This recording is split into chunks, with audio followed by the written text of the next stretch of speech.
Այս տարվա սկզբին առողջության համընդհանուր ապահովագրության ներդրմանը հաջորդած ոգևորությունը սկսել է զուգակցվել որոշակի դժգոհություններով։ Սկզբնական շրջանում հանրությունն ավելի հաճախ գոհունակությամբ արձանագրում էր, որ թանկարժեք շատ հետազոտություններ ու վիրահատություններ դարձել են անվճար ու հասանելի։ Այժմ սոցիալական ցանցերում բողոքներ կան, որ մինչև ապահովագրության համակարգի ներդրումը առաջնային օղակում նեղ մասնագետներին չէին վճարում, հիմա վճարում են, կամ դեղերը դարձել են անվճար, բայց դեղատներում դրանք գտնելն է բարդացել։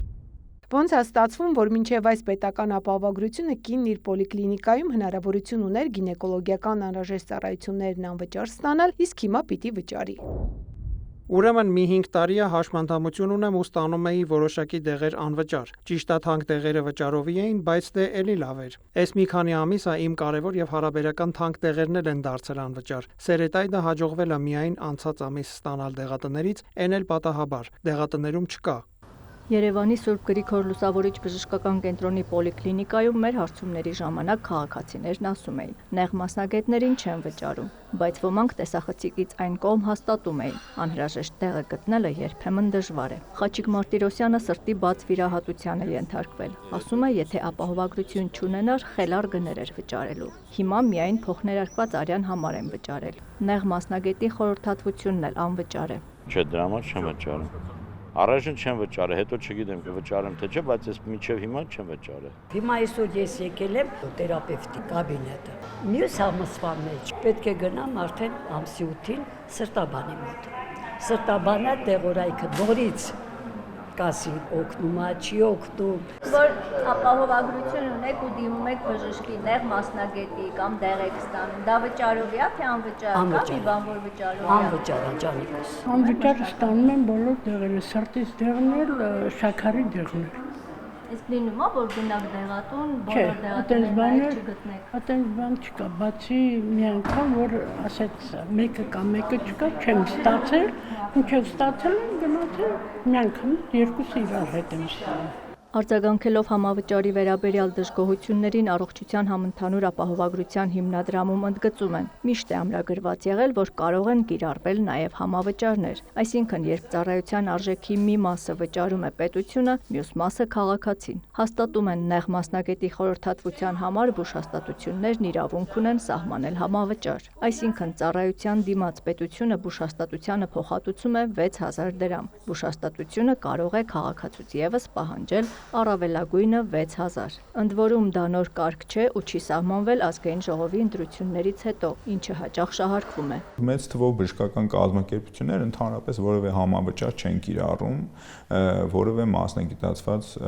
ծառայության համար։ Խարազյանը շեշտում է, որ մասնագիտացված ծառայության հասանելիությունը ապահովագրության շնորհիվ շեշտակի է մեծացել։ Մինչև ապահովագրությունը առաջնային օղակում գործում էր կցագրման սկզբունքը, ու եթե տվյալ բնակավայրում այս կամ այն նեղ մասնագետը չկար, ապա քաղաքացին մեկ այլ տեղ արդեն պետք է վճարեր նույն ծառայության դիմաց։ Հիմա ընտանեկան բժիշկը կարող է նեղ մասնագետի խորհրդատվության ուղեգրել եւ քաղաքացին այդ նեղ մասնագետին ընտրի մայրաքաղաքի ամենաբարձրակարգ բուժհաստատություններում։ Իհարկե հնարավոր է դրա համար նաեւ վճարելով առավելագույնը 6000 դրամ։ Հիմնադրամի ղեկավարն ընդգծում է, որ ապահովագրության ներդրմամբ հիվանդանոցային բուժօգնություն իրականացնող բժիշկներն էլ փաստորեն ամբուլատոր խորհրդատվություն են տրամադրում, ու դա հավելյալ աշխատանք է։ Ներկայումս հիմնադրամի կողմից կայքեջում համապատասխան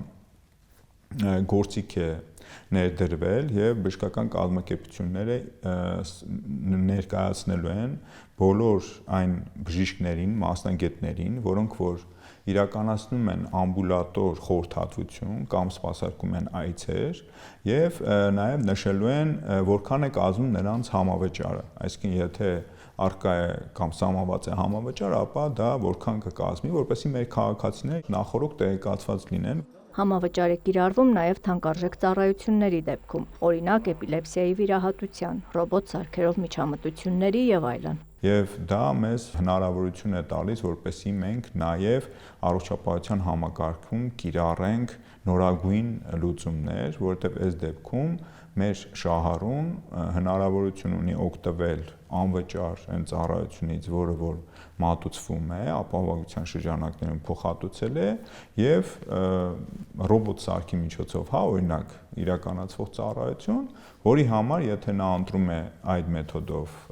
բժշկական օգնությունը, նա պետքա կատարի որոշակի համավճար։ Համավճարի կիրառումը Խարազյանը բացատրում է նաև դիմելիության ծավալները կառավարելի պահելու անհրաժեշտությամբ։ Ինչ վերաբերում է դեղերին, նախկինում պետությունը տվյալ հիվանդության համար մրցույթով ձեռք էր բերում մեկ անուն դեղ եւ տրամադրում քաղաքացուն։ Շատերը հրաժարվում էին ստանալ, քանի որ իրենց մեկ ուրիշն էր անհրաժեշտ։ Հիմա պետությունը ապահովագրության շրջանակում փոխհատուցում է դեղի ազդող նյութի համար, ու եթե տվյալ ազդող նյութով մի քանի անուն դեղ կա, քաղաքացին ընտրում է իր ուզածը, բայց այդ դեպքում նաև վճարում պետության փոխհատուցածի տարբերությունը, եթե այդպիսի տարբերություն կա։ Իսկ թե ինչպես է պատահում, որ քաղաքացին երբեմն ստիպված է լինում շրջել բազմաթիվ դեղատներում ու այդպես էլ չգտնել իրեն նշանակված դեղը, լինի դա անվճար թե համավճարով, ապահովագրական հիմնադրամի ղեկավարը պարզաբանում է։ Նման խնդիր կա փոխհատուցման ցանկում ընդգրկված 1300 անուն դեղից միայն մոտ 60-ի հետ կապված։ Եվ այդ ուղղությամբ մենք հիմա աշխատում ենք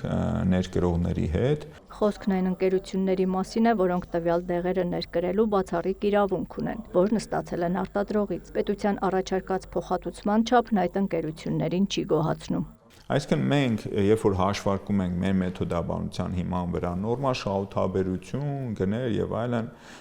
եւ մեր դեղը բնականաբար մեր գինը մի քիչ ավելի ցածր է լինում կամ հավասար է լինում իր կողմից ներկայում է շուկայում, հա, այսպես ասած վաճառքի գնին, այս դեպքում նրանք խուսափում են կամ չեն տրամադրում այդ դեղորայքը այլ ուրեմն սպառողների, այլ դեղատներին, այլ դեղերի վաճառքով զբաղվող ընկերությունների կամ չեն տրամադրում կամ տրամադրում են նույն գնով եւ վերջիններիս համար էլ ոնց որ շահավետ չի լինում այդ դեղը վաճառքում դնել եւ նաեւ այս ծրագրի շրջանակներում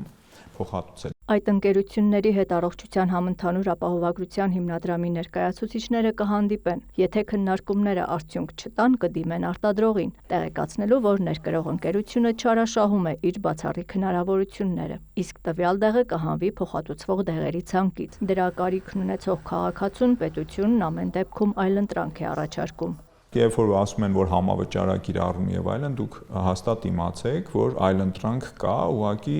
այդ քաղաքացին ուզում է, որ անպայման այդ դեղը օգտագործի, որի համար որ համավճար է նշանակված։ Աննա Զախարյան, Դավիթ Մաչկալյան, լուրեր։